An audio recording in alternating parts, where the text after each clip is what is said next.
Jean-Paul Artero et je suis le gérant de la société qui a décidé d'installer un nouveau Hot Brass à Aix-en-Provence. Le Hot Brass, c'est quoi? C'est un club de jazz dans lequel on peut à la fois dîner et puis évidemment écouter beaucoup de musiciens, et c'est une programmation assez complète toute l'année de musiciens. Parce que c'était un club que j'ai créé il y a 44 ans et qui avait laissé une trace assez forte dans le paysage aixois au niveau culturel, et que j'ai laissé tomber en 91 à peu près pour monter à Paris. On a fait d'autres clubs aussi à Paris.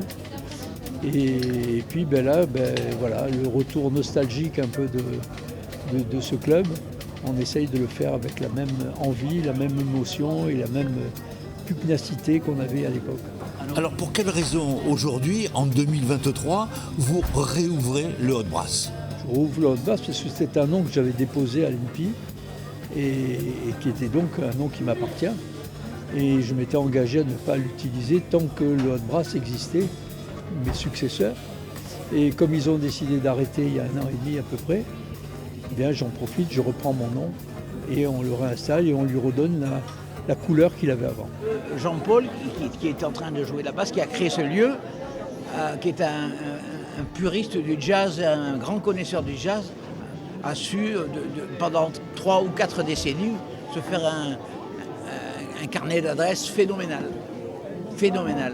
Parce que Jean-Paul Artero était quelqu'un qui est un rassembleur, il y a quelqu'un qui aime tellement la musique, qui aime les musiciens, qui aime le partage, qui fédère ça à lui tout seul. Et en fait, il a su amener tous les clients, la clientèle, les gens, les musiciens. Il a su accueillir tous les musiciens de tous les niveaux, je dirais, du monde. Parce qu'il a eu la chance d'avoir des gens des États-Unis, de toutes sortes d'horizons, sans oublier les musiciens régionaux, qu'il n'a jamais oublié. Ce nouveau club de jazz à Aix-en-Provence, vous le souhaitez comment? La programmation, elle va évoluer, elle évolue tout le temps. Et donc actuellement, moi je me repose beaucoup sur les musiciens locaux qui sont d'une très grande qualité, et ce qui nous permet de pouvoir recevoir des personnes, des artistes qui sont en tournée, mais qui sont souvent que nous on peut prendre du moins en solo, parce qu'on a des moyens limités. On n'est pas du tout un festival, on n'est pas aidé par une municipalité, on est complètement dépendant de notre caisse. Si on n'a pas de personnes qui viennent nous voir, nous, on est mort. Donc il faut qu'on ait du public, et en même temps avoir une économie qui soit à peu près équilibrée. Donc pour ça, on s'appuie beaucoup sur les musiciens locaux d'une part, et aussi sur la réputation d'artistes internationaux qui peuvent tourner, qui peuvent accepter de jouer avec des musiciens locaux.